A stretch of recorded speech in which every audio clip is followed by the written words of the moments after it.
नमस्कार बच्चों, आप सभी स्वस्थ लग रहे हैं और आप सभी इंतज़ार कर रहे हैं कि कब हमारी भी स्कूल खुल जाए, क्योंकि कुछ बच्चों के स्कूल्स खुल गए हैं। आपके बड़े भाई बहन स्कूल जा रहे हैं, उसी के साथ आप भी ये आशा करते हैं कि जल्द से जल्द स्कूल खुले और हम स्कूल जाएं और जा कर के पढ़ें।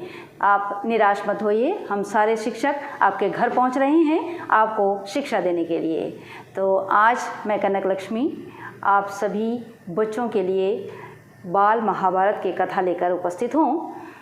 बाल महाभारत की कथा हम अक्सर टीवी पर देखते हैं। टीवी पर जब हम देखते हैं तो हमें ऐसा लगता है कि महाभारत का जो एक एपिसोड ना दिखा करके, एक सीरियल ना दिखा करके उसको लगातार दिखाया जाए, ऐसे हम उम्मीद करते हैं, क्योंकि वो छूट जाता है कभी कभी।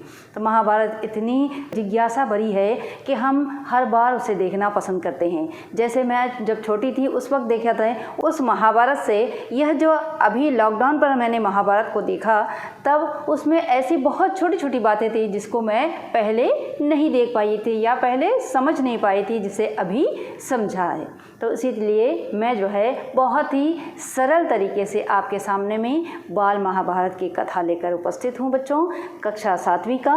अब हम देखते हैं कि महाभारत की कथा कैसे प्रारंभ हुई। महाभारत की कथा महर्षि पराशर के कीर्तिमान पुत्र वेद व्यास जी की देन है। व्यास जी ने महाभारत की यह कथा सबसे पहले अपने पुत्र शुक्रदेव को कंठस्थ कराई थी और बाद में अपने दूसरे शिष्यों को। मानव जाति में महाभारत की कथा का प्रसार महर्षि वैशंपायन के द्वारा हुआ।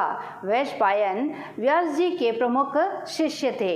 ऐसा माना जाता है कि महाराजा परीक्षित के पुत्र जन्मेजय ने एक बड़ा यज्ञ किया।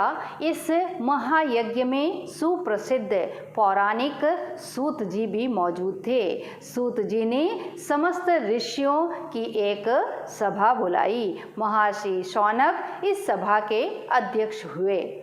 क्या है, जो व्यास जी हैं उनकी ही देन है महाभारत। महाभारत को उन्होंने अपने पुत्र शुक्रदेव को सबसे पहले कंठस्थ कराई, याद कराए। उसके बाद उन्होंने अपने शिष्यों को बताया। महायज्ञ में एक महायज्ञ हुआ जिसमें प्रसिद्ध पौराणिक सभी लोग मौजूद थे। उसी वक्त जो है एक सूत जी भी मौजूद थे। सूत जी ने ऋषियों की सभा में महाभारत की कथा प्रारंभ की कि महाराजा शांतनु के बाद उनके पुत्र चित्रांगद हस्तिनापुर की गद्दी पर बैठे। उनकी अकाल मृत्यु हो जाने पर उनके भाई विचित्रवीर्य राजा हुए। उनके 2 पुत्र हुए, धृतराष्ट्र और पांडु। बड़े बेटे धृतराष्ट्र जन्म से ही अंधे थे, इसलिए उस समय की नीति के अनुसार पांडु को गद्दी पर बिठाया गया। मैंने यहाँ पर वंश वृक्ष बनाया है बच्चों। इस वंश वृक्ष में शांतनु जो है वो हस्तिनापुर के राजा थे। उनके विवाह जो है गंगा से हुई। गंगा के पुत्र थे देवव्रत और सत्यवती जो है उनकी दूसरी पत्नी थी, और सत्यवती से उनके 2 पुत्र हुए, चित्रांगद और विचित्रवीर्य। जो चित्रांगद थे वह गद्दी पर बैठे। जब चित्रांगद की अकाल मृत्यु हो गई उसके बाद ही विचित्रवीर्य जो है उन्होंने कार्यभार संभाला या उन्होंने शासन किया। विचित्रवीर्य की 2 पत्नियां थी, एक अंबिका और दूसरा अंबालिका। अंबिका के पुत्र थे धृतराष्ट्र और अंबालिका के पुत्र थे पांडु। धृतराष्ट्र के पुत्र थे कौरव और पांडु के पुत्र थे पांडव। और पांडव के पोते थे परीक्षित और परीक्षित के पुत्र थे जन्मेजय। यह वंश वृक्ष है। तो हम क्या देखते हैं कि जो अंबिका है, अंबिका के पुत्र धृतराष्ट्र जो है वो जन्म से ही वो अंधे थे, इसलिए उनको शासन नहीं करने दिया और पांडु को जो है वो शासन करते रहे हस्तिनापुर पे। और उसके बाद धृतराष्ट्र के कौरव जो है उनके पुत्र थे और पांडु के पुत्र हुए 5 पांडव। तो क्या है, धृतराष्ट्र जो है वह अंधे होने के कारण शासन नहीं कर पाए और पांडु को शासन सौंप दिया गया। पांडु जो है कई वर्ष तक शासन करते रहे। उसके बाद उन्होंने कुछ अपराध किया, उस अपराध के प्रायश्चित करने के लिए वो जंगल में चले गए अपनी दोनों पत्नियों को लेकर के। उनकी पत्नियां थी कुंती और माद्री। कुछ समय राज्य करने के बाद पांडु अपने किसी अपराध के प्रायश्चित के लिए तपस्या करने जंगल में चले गए। उनकी दोनों रानियां भी उनके साथ चली गई। वनवास के समय दोनों रानियां भी उनके साथ ही गई। वनवास के बाद पांडु को जन्म दिया। जब वनवास में थे वहीं पर पांचों पांडवों ने जन्म लिया। कुछ समय बाद पांडु की मृत्यु हो गई।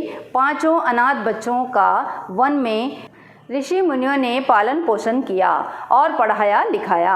जब युधिष्ठिर 16 वर्ष के हुए तो ऋषियों ने पांचों कुमारों को हस्तिनापुर ले जाकर पितामह भीष्म को सौंप दिया। तो क्या है कि पांडु जो है अपनी दोनों पत्नी कुंती और माद्री को लेकर के वन में चले गए अपराध का प्रायश्चित करने के लिए और वहीं पर उन्होंने पांचों पांडवों को जन्म दिया। उसके बाद ही उनकी अकाल मृत्यु हो जाती है। पांडु की मृत्यु के बाद बच्चे अनाथ हो जाते हैं और उनका पालन पोषण जो है वहाँ जंगलों में ऋषि मुनियों ने किया और उन्होंने ही उनकी शिक्षा दीक्षा भी की। जब युधिष्ठिर 16 वर्ष के हो गए तब ऋषि मुनियों ने पांचों पांडवों को ला करके हस्तिनापुर में भीष्म पितामह को सौंप दिया। पांचों पांडव बुद्धि से तेज और शरीर से बली थे। उनकी प्रखर बुद्धि और मधुर स्वभाव ने सबको मोह लिया था। यह देखकर धृतराष्ट्र के पुत्र कौरव उनसे जलने लगे और उन्होंने पांडवों को तरह तरह से कष्ट पहुंचाना शुरू किया। दिन पर दिन कौरवों और पांडवों के बीच वैर भाव बढ़ता गया। अंत में पितामह भीष्म ने दोनों को किसी तरह समझाया और उनके बीच संधि कराई। भीष्म के आदेश अनुसार गुरु राज्य के 2 हिस्से किए गए। कौरव हस्तिनापुर में ही राज करते रहे और पांडवों को एक अलग राज्य दे दिया गया जो आगे चलकर इंद्रप्रस्थ के नाम से मशहूर हुआ। इस प्रकार कुछ दिन शांति रही। तो क्या है, जब युधिष्ठिर 16 वर्ष के हो जाते हैं तब ऋषि मुनि उन्हें ला करके भीष्म पितामह को सौंप देते हैं कि अब आप इनको संभालिए। तब जब युधिष्ठिर और पांचों पांडव आ जाते हैं हस्तिनापुर तब जो धृतराष्ट्र के पुत्र हैं वो जो है पांडवों को परेशान करते हैं। उनके अंदर जो है वैर का भाव जो है वो बढ़ता जाता है। किसी तरह से भीष्म पितामह कोशिश करते हैं कि इनके बीच संधि कराई जाए, लेकिन जब वैर भाव बढ़ता ही चला गया तब हस्तिनापुर के 2 हिस्से किए गए। हस्तिनापुर जो है वो कौरवों को दे दिया गया और इंद्रप्रस्थ जो है वो पांडवों को दे दिया गया। कुछ समय तक सब कुछ ठीक चलता रहा, शांति बनी रही। उन दिनों राजा लोगों में चौरस खेलने का आम रिवाज था। राज्य तक की बाजियां लगा दी जाती थी। इस रिवाज के मुताबिक एक बार पांडवों और कौरवों ने चौपड़ खेला। कौरवों की तरफ से कुटिल शकुनी खेला, उसने युधिष्ठिर को हरा दिया। इसके फलस्वरूप पांडवों का राज्य छीन गया और उनको 13 वर्ष का वनवास भोगना पड़ा। इसमें एक शर्त यह भी थी कि 12 वर्ष के वनवास के बाद 1 वर्ष तक उनको अज्ञातवास दिया जाएगा। तो क्या है, कुछ उस समय के जो राजा होते थे वो हमेशा चौरस खेलते थे। चौरस या चौपड़ जो कहते हैं, जिसे अभी हम कहते हैं शतरंज। जैसे अभी हम शतरंज खेलते हैं उसी तरह से राजा महाराजा चौपड़ या चौरस खेला करते थे। तो जब ये खेल बैठती है तो इस खेल में राज्य तक को दांव पर लगा दिया जाता है। यह एक ऐसी बड़ी खेल होती है। तो यही खेल जो कौरव है उन्होंने रचा और कौरवों की तरफ से शकुनी मामा ने ऐसी चौपड़ रची कि युधिष्ठिर के जो राज्य हैं वो उनसे छीन लिया गया या वो दांव पर हार गए। उसके बाद ही उनको 13 वर्ष का वनवास दिया गया। 13 वर्ष के वनवास में 12 वर्ष तक का वनवास था और उसमें 1 वर्ष का जो है वो अज्ञातवास होगा। ऐसी एक शर्त के साथ ही कौरवों ने जो है उनकी राज्य को छीन लिया। जब पांडव अपनी वनवास के जो 13 साल 12 साल वनवास और 1 साल का अज्ञातवास समाप्त कर जब लौटे, द्रौपदी के साथ पांचों पांडव 12 वर्ष के वनवास और 1 वर्ष अज्ञातवास में बिताकर वापस लौटे, तब लालची दुर्योधन ने लिया हुआ राज्य वापस करने से इनकार कर दिया। अतः पांडवों को अपने राज्य के लिए लड़ना पड़ा। युद्ध में सारे कौरव मारे गए। तब पांडव उस विशाल साम्राज्य के स्वामी हुए। इसके बाद 36 वर्ष तक पांडवों ने राज किया और फिर अपने पोते परीक्षित को राज्य देकर द्रौपदी के साथ तपस्या करने हिमालय चले गए। तो क्या है, जब पांडव अपनी 13 वर्ष के वनवास समाप्त कर हस्तिनापुर लौटते हैं, तब जो कौरव है वो बहुत लालची हैं, तो उन्होंने क्या किया कि अब उनका जो राज्य है वो उनको वापस देना था शर्त के अनुसार, लेकिन कौरवों ने उनकी जो राज्य है उन्हें वापस नहीं दिया। उसके बाद ही यह महाभारत हुई और महाभारत होने के बाद यह युद्ध हुआ। युद्ध के बाद ही जो है आप सभी जानते हैं कि कौरवों के जो 100 पुत्र थे सभी जो है वो मारे गए युद्ध में। उसके बाद वो राज्य जो है वो पांडवों का हो गया और पांडवों का होने के बाद पांडवों ने 36 वर्ष तक राज किया। राज करने के बाद उन्होंने अपने पोते परीक्षित, पांडु के पोते हैं परीक्षित को उन्होंने यह राज्य सौंप दिया और पांचों पांडव द्रौपदी को लेकर तपस्या के लिए हिमालय की ओर चल दिए। यही है एक संक्षिप्त महाभारत की कथा। इसी को हम एक एक कर पढ़ेंगे आगे एक एक भाग में। अब हम देखेंगे देवव्रत के बारे में, पढ़ेंगे कि देवव्रत जो है वो कौन थे। हमने पहले भी देखा कि शांतनु, हस्तिनापुर के राजा शांतनु जो है वो एक राजा हैं और उन्होंने जो है गंगा से शादी किया। गंगा के शादी के बाद उनसे एक पुत्र हुआ, उनका नाम है देवव्रत। अब जो है हम देवव्रत के बारे में पढ़ते हैं। गंगा एक सुंदर युवती का रूप धारण किए नदी के तट पर खड़ी थी। उनके सौंदर्य और नव यौवन ने राजा शांतनु को मोह लिया था। गंगा बोली, राजन, आपकी पत्नी होना मुझे स्वीकार है, पर इससे पहले आपको मेरी शर्तें माननी होगी। क्या आप मानेंगे? राजा ने कहा, अवश्य। राजा शांतनु ने गंगा की सारी शर्तें मान ली और वचन दिया कि वह उनके पूर्ण रूप से पालन करेंगे। समय पाकर गंगा ने शांतनु के कई तेजस्वी पुत्र हुए, परंतु गंगा ने उनको जीने नहीं दिया। बच्चों के पैदा होते ही वह उसे नदी की बहती हुई धारा में फेंक देती थी और फिर हंसती मुस्कुराती राजा शांतनु के महल में आ जाती थी। अज्ञात सुंदरी के इस व्यवहार से राजा शांतनु चकित रह जाते। उनके आश्चर्य और क्षोभ का परावर न रहता। शांतनु वचन दे चुके थे, इस कारण मन महसूस कर रह जाते थे। तो क्या है कि गंगा जो है एक बहुत ही सुंदर युवती का रूप धारण हुए कि नदी के तट पर खड़ी थी और राजा शांतनु जो है उनके सौंदर्य में मोहित हो जाते हैं और वह जो है उनसे जाकर के कहते हैं कि क्या आप मुझसे शादी करोगी? तो गंगा कहती है कि राजन, आपकी पत्नी होना मुझे स्वीकार है, पर इससे पहले आपको मेरी शर्तें माननी होगी। क्या आप मानेंगे? तो राजा कहते हैं, अवश्य मैं मानूंगा। तो क्या वह जो शर्त रखती है कि मेरे जो है कोई पुत्र नहीं होंगे, अगर पुत्र होंगे तो आप पुत्र को ज़्यादा प्यार करोगे और मुझे कम, इसीलिए जो है ये उसने शर्त रख दिया कि आप सिर्फ मुझसे ही प्रेम करेंगे। तो राजा जो है वह भी वचनबद्ध हो जाते हैं। उसके बाद वो शादी के बाद उनके कई पुत्र हुए, 7 पुत्र हुए। 7 पुत्रों को जो है ये जो गंगा है वह ले जाती है, जैसे ही वो पुत्र पैदा होते हैं उनको ले जाती है और ले जा करके नदी की जो बहती धारा है उसमें वो छोड़ देती है और उसे मार डालती है।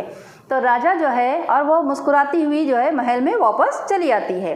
राजा जो है वह मन महसूस कर रह जाते हैं। मन महसूस कर रहने का मतलब क्या है कि उनको बहुत दुख होता है, लेकिन वो दुख जाहिर नहीं कर पाते। क्यों? क्योंकि उन्होंने वचन दिया था कि मैं आपकी शर्तों को मानूंगा। 7 बच्चों को गंगा में इसी भांति नदी की धारा में बहा दिया। आठवां बच्चा पैदा हुआ।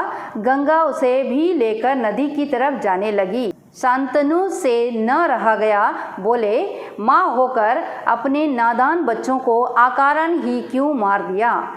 तो क्या है, 8वां जो पुत्र होता है, 7 पुत्रों को वो नदी में ले जाती है और नदी की धारा में बहा देती है। जब 8वां पुत्र हुआ और उस पुत्र को भी लेकर के जब गंगा जा रही होती है नदी में बहाने के लिए, तो राजा जो है उनसे पूछते हैं कि तू माँ हो करके अपने नादान बच्चों को बिना कारण, अकारण का मतलब है बिना कारण ही क्यों मार दिया। जब ये सवाल करते हैं तब वो, यह घृणित व्यवहार तुम्हें शोभा नहीं देता। राजा कहते हैं कि यह जो है यह घृणा करने योग्य यह काम है, यह काम तुम्हें शोभा नहीं देता। राजा की बात सुनकर गंगा मन ही मन मुस्कुराई, परंतु क्रोध का अभिनय करती हुई बोली, राजन, क्या आप अपना वचन भूल गए? मालूम होता है आपको पुत्र से ही मतलब है, मुझसे नहीं। आपको मेरी क्या परवाह है? ठीक है, पर शर्त के अनुसार मैं अब नहीं ठहर सकती। हाँ, आपके इस पुत्र को मैं नदी में नहीं फेंकूंगी। इस अंतिम बालक को मैं कुछ दिन पालूंगी और फिर पुरस्कार के रूप में आपको सौंप दूंगी। तो क्या है, राजा के कहते ही गंगा जो है वो मुस्कुराती है और मुस्कुरा के कहती है, क्या बात है राजन, आपको क्या आपकी शर्त याद नहीं है? आपको क्या अपने पुत्र से प्रेम हो रहा है? तो ठीक है, मैं इस बच्चे को ले जा रही हूँ, लेकिन मैं इस बच्चे को नदी में नहीं बहाऊंगी। मैं इसे कुछ दिन तक अपने साथ रखूँगी और आपको बाद में पुरस्कार के तौर पर आपको सौंप दूंगी। यह कहकर गंगा उस बच्चे को लेकर चली जाती है। यह कहकर गंगा बच्चे को साथ लेकर चली गई। यही बच्चा आगे चलकर भीष्म पितामह के नाम से विख्यात हुआ। गंगा के चले जाने से राजा शांतनु का मन विरक्त हो गया। उन्होंने भोग विलास से ही जी हटा लिया और राजकाज में मन लगाने लगे। तो क्या है, जब गंगा उस बच्चे को लेकर चली जाती है तो राजा का मन बहुत दुखी हो जाता है, लेकिन उन्होंने जो है अपना मन जो है पूरी तरह से कामकाज पर लगा दिया, अपने शासन के कामकाज में लगा लिया। एक दिन राजा शिकार खेलते गंगा के तट पर चले गए तो देखा किनारे पर खड़ा एक सुंदर और गठीला युवक गंगा की बहती धारा पर बाण चला रहा था। बाणों की बौछार से गंगा की प्रचंड धारा एकदम से रुकी हुई थी। यह दृश्य देखकर शांतनु दंग रह गए। तो क्या देखते हैं कि एक दिन गंगा के तट पर जाते हैं और गंगा के तट में गंगा जो कलकल बह रही है, उस नदी की धार पर जो है एक युवक जो है वो बाण चला रहा है और बाण चला करके उस बहती हुई धारा को उसने रोक रखा है। जब वह देखता है तो देखते हैं राजा, तो वो सोचते हैं कि यह पुत्र किसका है। शांतनु दंग रह जाते हैं। इतने में ही राजा के सामने स्वयं गंगा आकर उपस्थित हो गई। गंगा ने युवक को अपने पास बुलाया और राजा से बोली, राजन, पहचाना मुझे और इस बालक को? यही आपका और मेरा 8वां पुत्र देवव्रत है। महर्षि वशिष्ठ ने इसे शिक्षा दी है। शास्त्र ज्ञान में शुक्राचार्य और रण कौशल में परशुराम ही इसका मुकाबला कर सकते हैं। यह जितना कुशल योद्धा है उतनी ही चतुर राजनीतिज्ञ भी है। आपका पुत्र मैं आपको सौंप रही हूँ, अब ले जाइए इसे अपने साथ। तो गंगा क्या कहती है? गंगा स्वयं सामने आ जाती है, आकर उपस्थित हो जाती है शांतनु के, और वो कहती है कि राजन, पहचाना मुझे और पहचाना इस युवक को? यही आपका और मेरा 8वां पुत्र देवव्रत है। इसे जो है महर्षि वशिष्ठ ने शिक्षा दी है। यह जो है शास्त्र ज्ञान में शुक्राचार्य और रण कौशल में परशुराम ही इसका मुकाबला कर सकते हैं, इतना कुशल है मेरा यह पुत्र, और मैं जो है आपको यह पुत्र सौंप रही हूँ। गंगा ने देवव्रत का माथा चूमा और आशीर्वाद देकर राजा के साथ उसे विदा किया। तो क्या है कि गंगा जो है वो प्यार से देवव्रत के माथे को चूमती है, चूमने के बाद उसने राजा को दे दिया और राजा उसके साथ ही विदा, उन दोनों को जो है उन्होंने विदा किया। गंगा माँ जो है उन्होंने इनको विदा कर दिया। राजा भी देवव्रत को लेकर के चले आए। अब हम कुछ प्रश्नों द्वारा समझने की कोशिश करेंगे इस महाभारत की छोटी सी कथा को। पहला प्रश्न है, गंगा नदी के किनारे पर खड़ी युवती कौन थी? उत्तर है, गंगा नदी के किनारे पर खड़ी युवती का नाम गंगा था। गंगा ही जो है एक सुंदर युवती का रूप धारण किए हुए खड़ी थी, जिस पर राजा शांतनु का मन आ गया था। दूसरा प्रश्न, राजा शांतनु ने क्या आश्वासन दिया? राजा शांतनु ने गंगा को क्या आश्वासन दिया? उत्तर है, राजा शांतनु ने गंगा की शर्तों का पालन करने का आश्वासन दिया। गंगा ने जो शर्तें रखी उस शर्तों को मानने का आश्वासन दिया राजा शांतनु ने। तीसरा प्रश्न, राजा शांतनु गंगा द्वारा पुत्रों को नदी में बहाते देखकर भी कुछ क्यों नहीं कर पाते थे? गंगा जो है अपने पुत्रों को नदी में ले जाकर के बहा रही थी, इसको देखते हुए भी राजा शांतनु कुछ नहीं कर पाए, इसकी क्या वजह थी? उत्तर है, राजा शांतनु गंगा से वचनबद्ध थे, इसलिए कुछ नहीं कर पाते थे। क्योंकि उन्होंने वचन दे दिया था, इसलिए गंगा अपने बेटों को, अपने पुत्रों को ले जाकर के गंगा नदी में बहा रही थी, लेकिन शांतनु कुछ नहीं बोल रहे थे क्योंकि वो वचन के बंधे हुए थे। बच्चों, अगला प्रश्न है, 8वां बच्चा आगे चलकर किस नाम से प्रसिद्ध हुआ? उत्तर है, 8वां बच्चा देवव्रत था। आगे चलकर यह भीष्म पितामह के नाम से प्रसिद्ध हुआ। 5वां प्रश्न, राजा शांतनु ने किस काम में अपने को व्यस्त कर लिया गंगा के जाने के बाद? उत्तर है, गंगा के जाने के बाद शांतनु ने भोग विलास से मन हटाकर शासन के काम में व्यस्त कर लिया। गंगा के जाने के बाद उन्होंने अपने को शासन के काम में व्यस्त कर लिया। बच्चों, अगला प्रश्न है, एक दिन गंगा की धारा क्यों रुकी हुई थी? उत्तर है, एक सुंदर और गठीला युवक देवव्रत गंगा की बहती धारा पर बाण चला रहा था, उसी से गंगा की धारा रुकी हुई थी। देवव्रत ने क्या किया? उसने ऐसा बाण चलाया कि जो गंगा की बहती धारा है वह रुक गई थी। 7वां प्रश्न है, गंगा ने किसे राजा शांतनु को सौंपा? उत्तर है, गंगा ने अपने 8वां पुत्र देवव्रत को राजा शांतनु को सौंपा। देवव्रत जो थे वह शांतनु के 8वें पुत्र थे और गंगा ने उसे राजा शांतनु को सौंपते हुए कहा कि ये हमारा पुत्र है, जो मेरा और आपका पुत्र है और 8वां पुत्र है, इसका नाम है देवव्रत। अगला प्रश्न है बच्चों, किसने राजा शांतनु के मन को मोह लिया? उत्तर है, गंगा नदी ने एक सुंदर युवती का रूप धारण करके अपने सौंदर्य और नव यौवन से राजा शांतनु के मन को मोह लिया। गंगा नदी जो थी वह एक युवती का रूप धारण करती है और अपने सौंदर्य से राजा शांतनु का मन को मोहित कर देती है। प्रश्न नंबर 9 है, गंगा के किस व्यवहार से राजा शांतनु आश्चर्यचकित होते थे? उत्तर है, गंगा अपने संतान को जन्म देते ही उसे ले जाकर गंगा नदी में बहा देती और हंसते मुस्कुराते हुए अपने महल को लौट आती थी। इस व्यवहार से राजा शांतनु आश्चर्यचकित थे। क्या था कि जो गंगा थी वह पुत्र को जन्म देती थी और 7 पुत्र को ले जा करके एक एक कर ले जाती और ले जा करके गंगा नदी में बहा देती। गंगा के इस व्यवहार से जो है राजा शांतनु आश्चर्यचकित थे कि ये माँ जो है अपने ही पुत्रों को कैसे नदी में प्रवाहित कर रही है। बच्चों, अगला प्रश्न है, एक दिन राजा ने गंगा तट पर क्या देखा? एक दिन, उत्तर है, एक दिन राजा ने गंगा तट पर देखा कि एक सुंदर और गठीला युवक गंगा नदी पर बाण चलाकर उसकी बहती धारा को रोक दिया है।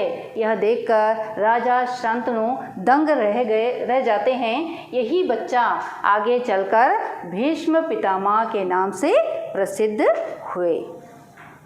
बच्चों, यह था बाल महाभारत कथा का पहला भाग।